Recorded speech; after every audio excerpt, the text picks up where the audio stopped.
Man and Machine is brought to you by Shannons, insurance for motoring enthusiasts, and the following sponsors.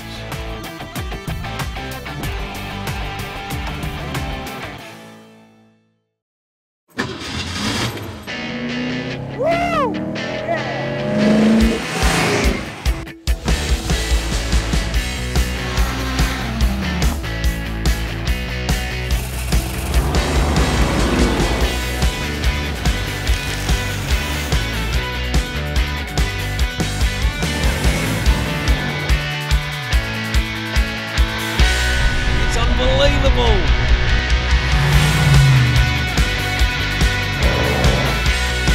Now we're talking.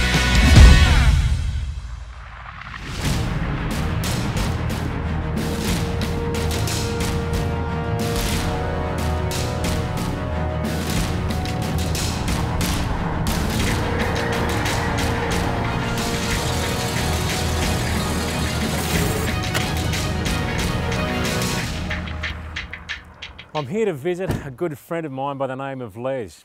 I'm told he's got a great little car collection, so let's go inside and check it out. You there, Les? Yeah, mate. Come in. How are you? Oh, I'm good. How have you been? Good, really good, mate. Yeah, good to Great see you. to see you. Good to see you too. Yeah. I've heard about your little collection here, and I've heard a lot about a very special car. Is this the car? Yes, it is. Yes. Mate, tell us all about it. Tell us the story from start to finish. Well, it was produced in August 1973. It was pretty special. I know the guy bought it brand new. I used to service it and look after it for him when I worked at the Ford dealership. I've heard there's something very special about the power plant, the engine in this car. Tell us all about that. Back in those days, when they banned the Phase 4 project, Ford used to use all the parts in vehicles, and you'd get a Fairlane come through with a set of extractors on it or a Holly carburetor, and this was from the dealers, and this particular car got the full Phase 4 engine. So effectively, for the viewers that don't know about this, this was all related to the muscle car scare, wasn't it, back in the early 70s, where the government was starting to clamp down on some of these high-speed rocket ships. They were worried about these kids getting in and wiping themselves off, and they virtually told Chrysler, Ford and Holden to chop these projects, didn't they? They did. Yeah, it was January 1973, the government put the axe to it. So basically everything that was in development, including the Phase 4 GTHO, yes, which was well down the track towards production, had been chopped. Yes, that's right. So all the parts and the bits and pieces and engines and what have we that they had ready to go onto the line, they had to get rid of somewhere. And that's what they did. They used them up in the everyday vehicles. And this one got one? This one got the whole engine. So I've been told that the RPO 83 was a particular model of the XA-GT that got quite a few of those goodies, but to have just an engine put in the standard XA-GT is super duper rare, isn't it? It's very rare. The RPO 83s never had solid camshafts. They all had hydraulic. This has actually got the works. So effectively, when you stripped the engine down during the restoration, you found that solid camshaft in the engine? Yes. Yes. Wow. Yes. So that is definitely proof. Yep. And what were some of the other things you found on the engine to prove that it was the real deal? This is fairly rare. It's got a 4-bolt main, which not a lot of them did. It's got the original guide plates in the head for the solid camshaft. Yeah, that was about it. The extractors, Holly carburetor. And the sump, did it have the big eared sump on it? It has. It had that too? Yes. I mean, that's a telltale sign, isn't it, really? That's right. I don't think the original owner realised what he had at that point in time. Back in the day, in 73, there was no documentation of what they were doing with these engines or parts. They just used them up on different vehicles. The car was special because it went harder than any other one around at the time. So tell us about the restoration of this car. Tell us from start to finish what you did. Did you strip the car right back down to nothing? It was a full rotisserie restoration, a lot of work, and I started off myself doing a fair bit of it. I went to a good friend of mine, Steve Abdallah, who did a lot of the metal work and metal finished it. Then it went to the icon of painting GD Falcons, Trevor Davis. It's the same guy who painted my car, Project Warhorse. That's right. He's awesome. Yes, no, very good. No wonder it's so shiny. Yeah. No. And as far as the mechanical side of things, who did the work on the car? Myself. So Yep. you've basically built everything yourself? Yep. Engine, drivetrain, the whole The lot? lot. I took a lot of photos of the vehicle prior to disassembling it. All the paint marks on the diff, the gearbox, all the front end parts in the engine bay, and I just redid them how they were. It was a lot of work, a lot of time, but the result shows now. Well, it seems we've found out some amazing history on Les's XA GT Coupe. Thanks to Australian Classic Car History Services with one of their officially licensed deluxe ACS reports. The car was ordered with a whole host of goodies, but most importantly, this car is a genuine RPO 83. The most iconic option was the 83 option, the performance pack with the GTHO headers and Holley carb. But it wasn't any normal 83 performance pack. Luckily for the owner of this brand new vehicle in the day, Ford decided to slot in a genuine GTHO Phase 4 spec engine with a solid camshaft. Isn't that awesome? This car was actually one of 250 of this model built, one of 120 with this engine and transmission combination, and one of 4 with this paint colour. Also one of 2 with this paint and trim combination. Of this exact car, it was one of the same build specification. Now how rare is that? If you'd like an officially licensed ACS Deluxe report, seek out Australian Classic Car History Services via their website. It'll definitely be worth your while. So here's your 1920 Indian Scout, Les. The first of the Scouts too, I believe. Tell us all about this machine. Where did you pick it up from? I come across it at my nephew was engaged to this girl at one stage, and it belonged to her grandmother, which I eventually got. Fantastic. So what was it like to start with? Was it fairly original? Was it complete? It was complete, very original, and it's been work in progress for a number of years now. And now that the coupe is finished, I intend to finishing it. I sort of wondered what something like this would be like to ride. I would imagine they'd be a fairly bumpy ride. There's not a lot of suspension there, if any at all. He's only got suspension on the front forks and the spring related on the seat. So tell us about the power plant in this machine, Les. They were 600cc, V-twin, fairly well ahead of their time. They ran a twin camshaft. Each inlet ran off each camshaft, and each exhaust ran off the same camshaft. So you've got the same lobe controlling inlet and exhaust, where normally you'd have a separate lobe for inlet and exhaust on today's modern engines. Well, they have got the 2 exhausts on the outside, which are the 2 lobes, and the inlet valve opens on the inner ones. So the same duration and lift on exhaust and inlet, identical? That's right. Same lobe. That's amazing, isn't it? They were well ahead of their time. They ran roller camshafts. A roller cam. Fantastic. And in 1920, that was fairly special. And it was, iconically, it was the same bike that Burt Munro in The World's Fastest Indian rode to victory. Keen to find your own classic motorbike? Bikesales.com.au has a massive range of bikes like the one you've just seen. Just head to bikesales.com.au and select your make, model, location and price. It's that easy.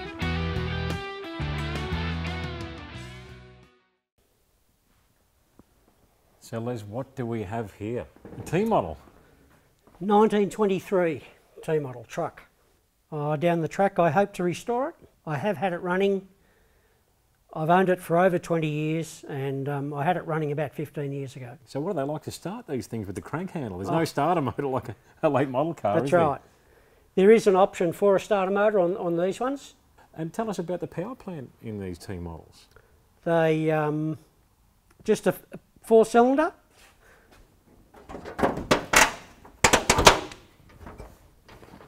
So they're a flathead 4, effectively. Flathead 4. Trembler coils on the ignition. It supplies the spark to the spark plugs, which were fairly iconic in those days. And do they have an updraft carburettor, is that correct? Or? They have an updraft carburettor, yes. The carburettor's effectively upside down, I suppose you could say, well, rather it than is. There it is. downdraft. There it is, stuck down in there. and it sucks it up through the inlet manifold and into the engine that way. So basically we're looking at an engine that created world history, really, aren't we? It did. Yep. Yep. It was probably the engine that started the evolution of mass-produced motor vehicles, didn't it, really, with Henry These Ford? vehicles were produced for the everyday man and woman. The first production Model T actually left the factory on September 27th, 1908. It's generally regarded as the most affordable automobile ever produced, the car that opened up travel to the common middle-class American. And on May 26, 1927, Henry Ford watched the 15 millionth Model T Ford roll off the assembly line at his factory in Highland Park, Michigan. Stay tuned, because later in the episode we get to drive this rare beast. Shannons Club, a hub for motoring enthusiasts. So join, create your own garage, share pics, videos and stories of your current and past machines, connect with other enthusiasts. Be sure to watch Shannons Club TV with a host of dedicated motoring channels, including past episodes of Man and Machine. So jump on board with Shannons Club. I'll see you on there. We're at Auger Engines in Bayswater, Victoria. Now, Auger Engines are the official engine builder for Project Warhorse, my XY GTHO racing replica. I can't wait to get that thing out on the track. Auger Engines do a whole range of work, from anything from a standard road engine to a vintage engine, right through to a full-blown race motor. So let's go inside and see what makes this place tick. There's a whole world of equipment and machinery here at Auger Engines. They can do just about anything in this place. Let's go and track down the Managing Director, Colin Doherty, and see if he can give us a guided tour. So this is the beginning of the line. Colin, tell us what happens here. This is where it all starts, Glenn. With an engine, you receive an engine for dismantle or machining or assembly. This is where we tear down the engine, the dismantling process. Look, the dismantling process is very important. It's where we determine why the engine's here, or what failed, or what components have failed, and that just allows us to set the procedures of what we need to do with this engine. So it's basically an analysis of what's happened, so you can determine if there is another underlying issue there to make sure it's rectified whilst you're building it as well. Absolutely. It's about fault analysis. It's very important because generally there's sometimes a lot of consequential damage when a part failure exists in an engine, so there is that consequential factor. So what happens here, Colin? This section here, Glenn, is where we do our boring and honing, the cylinder bore finishing. We do all types of engines here, Glenn. From what we got here is a little 4-cylinder Suzuki engine. It's a Speedway engine where we've put a closed deck insert in there to close up to give the block the rigidity. And it'll go through the boring cycle here, and then we finish with our Sun and Diamond honing machine. I would understand that it'd be very, very crucial to make sure this process is absolutely perfect, because at the end of the day, that's where the piston's running up and down in the bore. Absolutely. And reseal is critical, isn't it? Oh, for sure. Reseal, bore finish, size, determining piston to bore clearances. Yeah, it's all very technical, Glenn, and it's very, very important once again on this engine, on an engine rebuild. Now, Colin, this engine here has caught my eye. I've never seen anything quite like it before. Tell me, what is it? Yeah, a good question, Glenn. Look, what we do here at Auger is we do a lot of varied type engines, not just like a V8 or performance engine. We do a lot of the nostalgic, vintage, classic type engines. And this engine here is a 30s vintage, but it's a Lancia Astura engine, and it's a V8 configuration, what they say V8, and it looks like, yes, you've got 8 cylinders here. It's like here. a straight configuration, but it does. Yeah. It's like you would say, yes, maybe it's a straight 8, but it's not. It's still a V configuration. Look, these engines are a fantastic engine. The Lancia, they built beautiful, like Italian pedigree, very, very nice. With this engine also, Glenn, is we're modifying the main bearings to suit, they were white metal, and we're converting them to slipper type bearings. So there's a fair extensive work. We're actually making conrods for this engine as well, so it's quite an intense rebuild, this one. This is the conrod section where we resize conrod big end journals. Our process with resizing rods is you'll take the cap or the rod cap end off with the bolts. We remachine the parting faces, retension those back up again. It actually closes that housing diameter up. Then this machine here, the Sun and Conrod resizing machine, a honing machine, and hones it back out to size using precision gauges. Look, you get things right back to the specification. So do they become oval shaped over time, or out of round? Or is that why they need to be resized? It depends on the duty of the conrod as well, and it is like on a performance conrod. They have to be checked at regular intervals on teardowns. If you're doing teardowns on a performance engine, you replace the conrod bolts because of that fact. You've got the conrod bolt, removal of the bolts, you fit new bolts. Yes, and that actually has an effect on distortion of the big end as well. Cylinder heads. What's happening here? Yes, Glenn, this is our Everitt valve seat remachining, where we cut valve seats, fit valve inserts, depending on what's required on the work that we have to do. This particular cylinder head here is we've had to reinsert all the exhaust inserts. This is an engine that runs on LPG, a late model Nissan TB engine, 4 valve per cylinder. Quite an intense job actually, quite detailed and very time consuming, but an important process of rebuilding the engine. Small block Chevy. Yes, Glenn, this is a 350 small block, an engine that we're doing up for a customer that owns a 33 3-window coupe, supercharged. So it'll be a lively ride, this one's. An animal. Absolutely, and with this one here, Glenn, we're doing a total remachine of it and blueprinting, where we're machining the block surface for gasket surface, piston height, and also when we're remachining the block decks, we're ensuring it's square to the main tunnel, so you have the heights are all even compared to you get a level of your piston heights are all the same. Surface finish is also very critical with block machining. For gasket surface, gasket sealing, especially with a blown engine. Once again, you've got your combustion pressures are 3 times more than a natural aspirated engine. But so gasket type and gasket mating surface finish is very, very important. Hence, this machine runs diamond tooling to achieve that result. What's this crank out of? This is a V8 stroke, a Holden V8 stroke crankshaft. What we do with crankshaft grinding, this one's done a few kilometres, it's got a bit of wear on the journals, so we'll go to the next bearing undersize. This machine obviously is the reason why for grinding to the next undersize. With crankshaft grinding, it enables when we're going to the undersize, one, to get the correct bearing clearances. You can actually enhance a crankshaft by doing a bit more detail on this machine here. Yeah.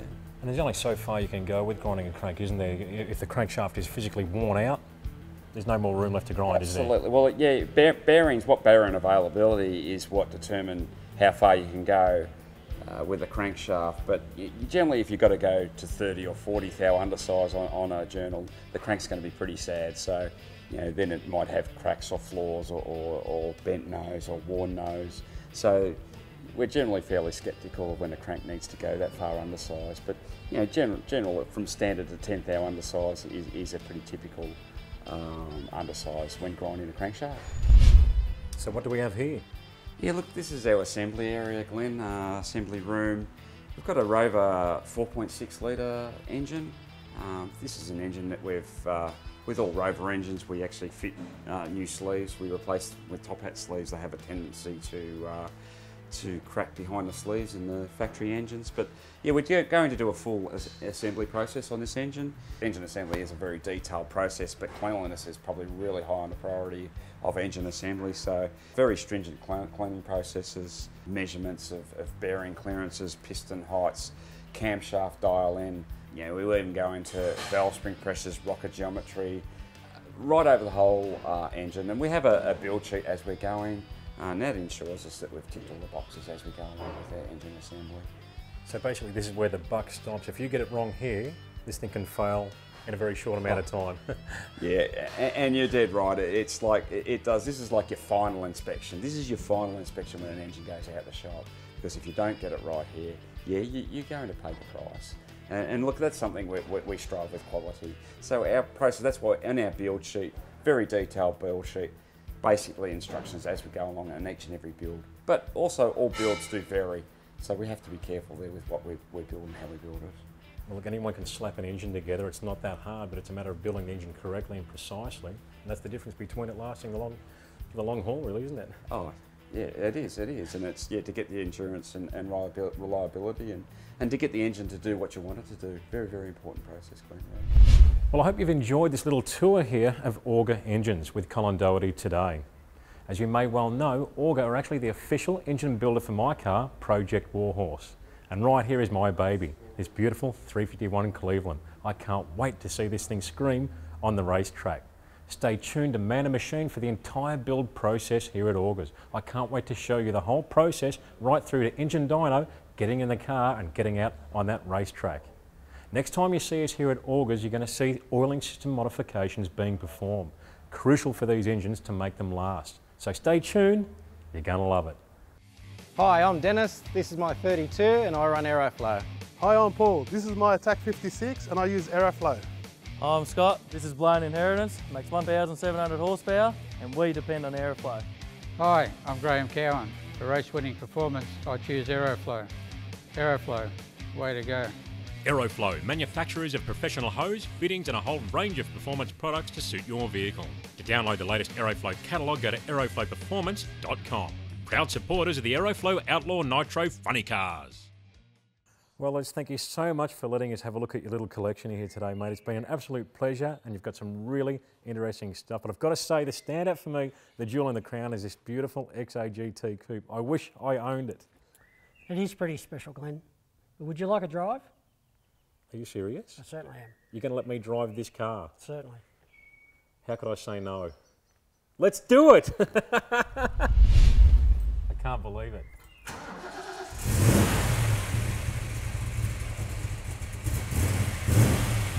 What an animal. Let's take this thing for a drive.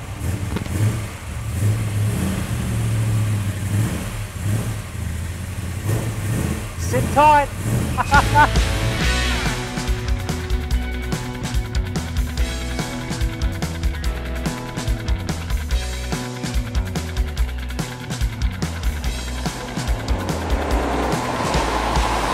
Well, I've got to say, I cannot believe that I am so privileged enough to be driving such a car. Right now, at this very moment, I am driving a car with Phase 4 heritage. That is extremely rare. This would have to be a one of a kind. Whilst there are RP083 based cars and others out there, to find something so unique like this to have been fitted with such an engine is super, super, super rare. I'll be honest, if I owned it, I probably wouldn't let anyone drive it. So, I feel quite emotional right now.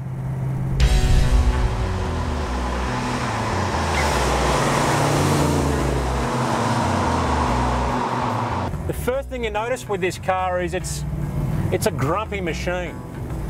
It's got the old clunky 4-speed top loader in it. They're a man's gearbox. Definitely not for the faint-hearted.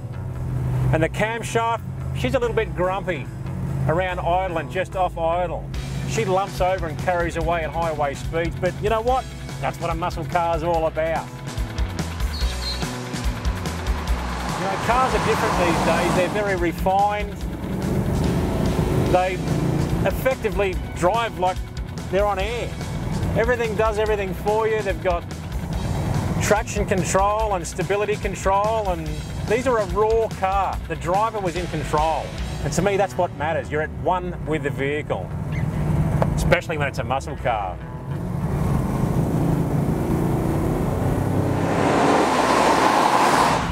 Now that's what I call power.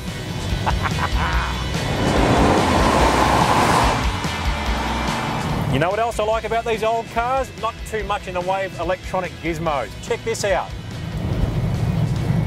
Now this is what I call a sunroof.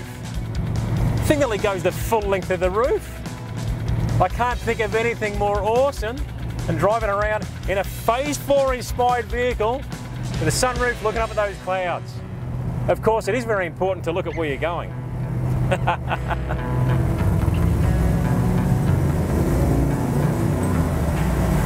Well, there's nothing quite like a V8, is there? Especially when it's a growling Phase 4 inspired V8. It's definitely enough to get the heart racing, that's for sure. And whilst I have a lot of respect for this car, I'm enjoying it while it lasts, because I don't think I'll ever have the opportunity to drive such a car ever again in my lifetime. This car is somehow related to that muscle car scare back in the day when all those beautiful cars got chopped, and it's almost like a piece of history that was just taken from us. Well, I can tell you, it wasn't taken from us entirely, because in a car like this, it still exists. Can't imagine what it must have been like to drive such a car around Bathurst. For that full 500 miles, flat out. Back in the day, they had no race seats, no support for the driver. They were effectively just sliding around the seat. I've heard that people like Alan Moffat got welts in their back, just hanging on from all the cornering and sliding around. They're a muscle car and they required a muscle man to grab these things by the neck and steer them around that track. And at the end of the day, the best man won.